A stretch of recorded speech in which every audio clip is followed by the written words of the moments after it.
Et sur ce, je vais parler vite fait de la fin.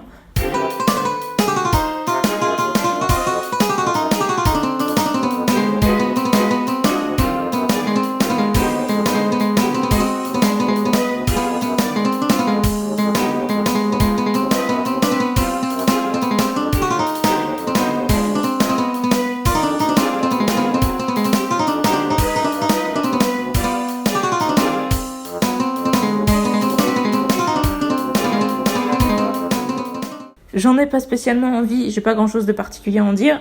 Encore une fois, ce que j'ai envie de dire, c'est que quasiment pour les 3/4 du livre, on a l'impression d'être au début. Ça va aussi être ce que je vais reprocher, même si j'aime énormément la scène de fin. Le problème, c'est que sur les 3/4 du livre, on a l'impression d'être au début. On n'arrête pas de nous dire justement que Paul, il est en train d'hésiter sur les futurs possibles et se dire oui, ça va mener à la guerre, ça va mener au djihad, machin. Bon, ouais, mais voilà, on a l'impression d'entrevoir à peine le truc et que c'est un truc lointain qu'on pourra peut-être éviter. Soudainement, on fait un bond de 2 ans dans le futur. Là, pouf, Paul chevauche un verre. Bon, ça encore, pourquoi pas. Mais quasiment, le chapitre suivant, pouf, ça y est. Il y a l'empereur et tout ça qui arrive et Paul qui va se confronter à eux directement en face. Je suis un peu sur le cul parce qu'on en était encore au truc où on savait pas si l'empereur en avait entendu parler, comment il allait réagir, etc. Je sais pas... On avait vu effectivement le baron qui avait dit qu'il fallait opprimer les gens, etc. Pour qu'ils accueillent après son neveu Feyd-Rautha, pour qu'il l'accueille en sauveur et tout ça. On a vu une fois l'empereur parler avec le baron qui se posait quelques questions sur oui, est-ce que les Sardaukar sont entraînés sur Salusa Secundus, la planète prison. J'espère que je le prononce bien parce que j'ai pas lu lettre par lettre, donc si ça se trouve je rajoute des lettres ou j'en oublie. Mais bon, voilà, on a eu quelques détails, mais c'était vraiment...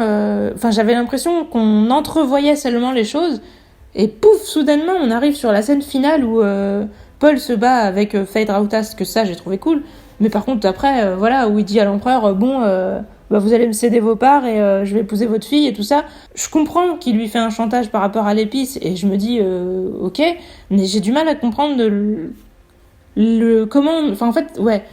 ça me demande que de la réflexion et il y a rien d'intuitif pour moi dans le fait de comprendre comment on est passé de un gamin qui essayait de s'intégrer chez les Fremen à un espèce d'adulte qui a un plan et qui sait comment, qui veut prendre le pouvoir et prendre la place de l'empereur parce qu'il prend le contrôle de l'épice.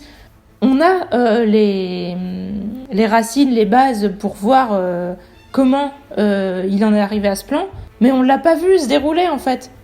On a vu les prémices et ensuite on a vu la conclusion, mais on n'a pas vu l'étape intermédiaire. Quand le truc était en train de se concrétiser, de se réaliser, etc. Ça me gêne vraiment, ça. Parce que, justement, j'ai l'impression qu'on a sauté d'une immense scène d'exposition, où il y avait évidemment du suspense, c'était pas une scène d'exposition calme, mais au niveau du développement, justement, de Paul, de son plan et tout ça, j'avais l'impression qu'on en était au début. Et soudainement, on arrive à la fin en mode j'avais tout prévu, j'ai fait ça et je vais faire ça et vous pouvez rien faire et tout ça. J'aurais aimé en fait qu'on voit les progrès.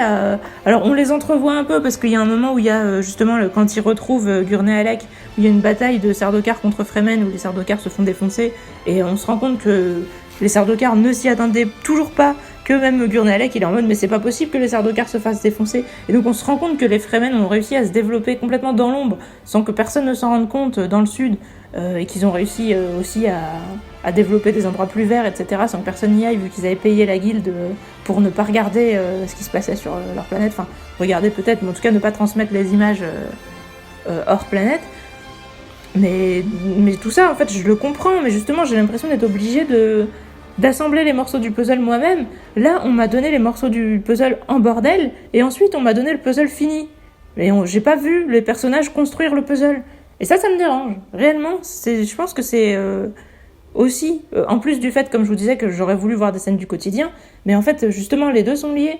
Cette impression de passer d'un bordel à quelque chose de résolu, pour moi, c'est vraiment le défaut principal de ce livre, parce que cette scène finale...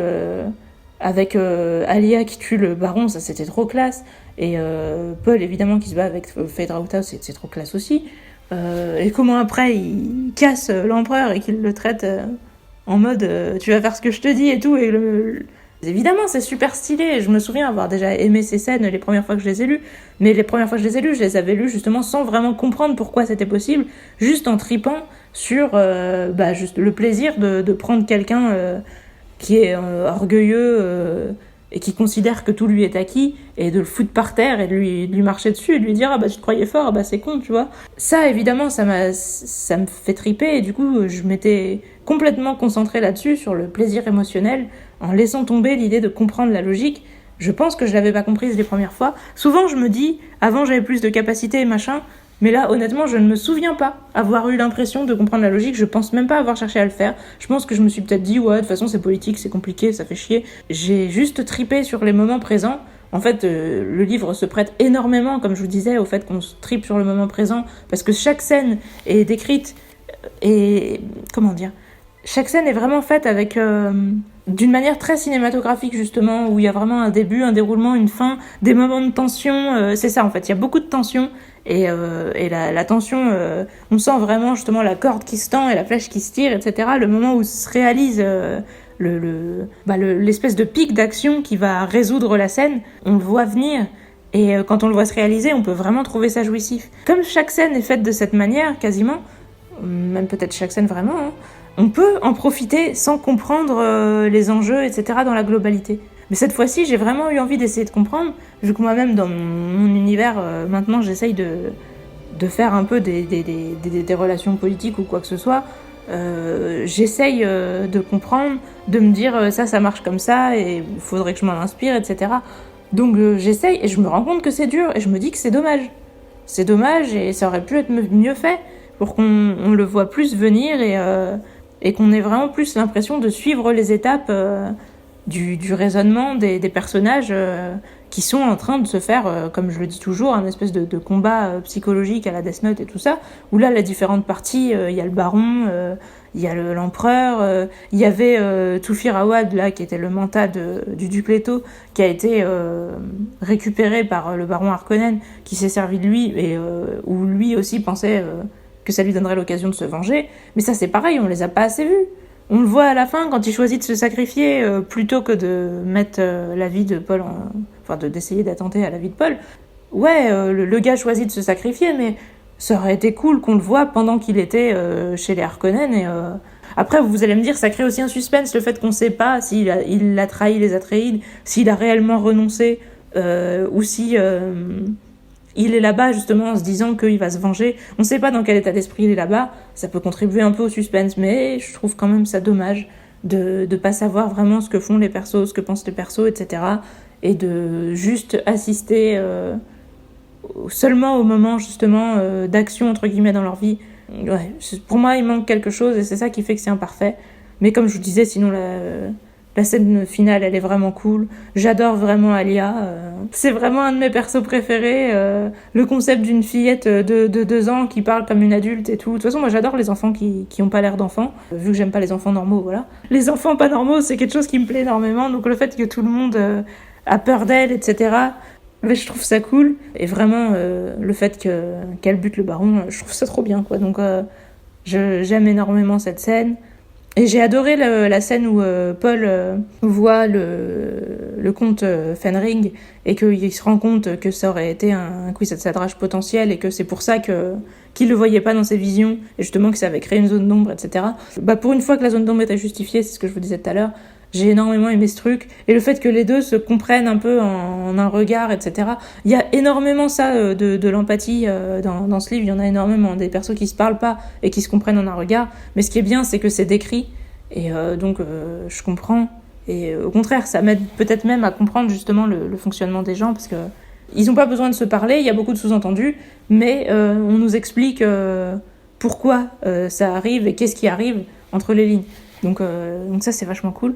Et le fait que Shaddam est en mode tue-le, et que Fenring lui dit non, je le ferai pas, parce qu'il se rend compte justement que Paul est la première personne qui comprend ce qu'il est, et qui ressent une sorte de fraternité envers lui. C'est à la fois très beau, très logique, et en même temps on comprend que l'empereur se sent trahi, vu que Fenring c'était son ami d'enfance et tout. Donc ouais, j'ai vraiment adoré cette scène. Et c'est dommage, encore une fois, qu'elle soit aussi courte. Mais j'aurais bien aimé qu'on voit Fenring avant. Alors, encore une fois, je me souviens qu'on le voyait dans les Avant-Dunes. J'avais pas le courage de relire les Avant-Dunes. Je savais que je les avais pas trop aimés.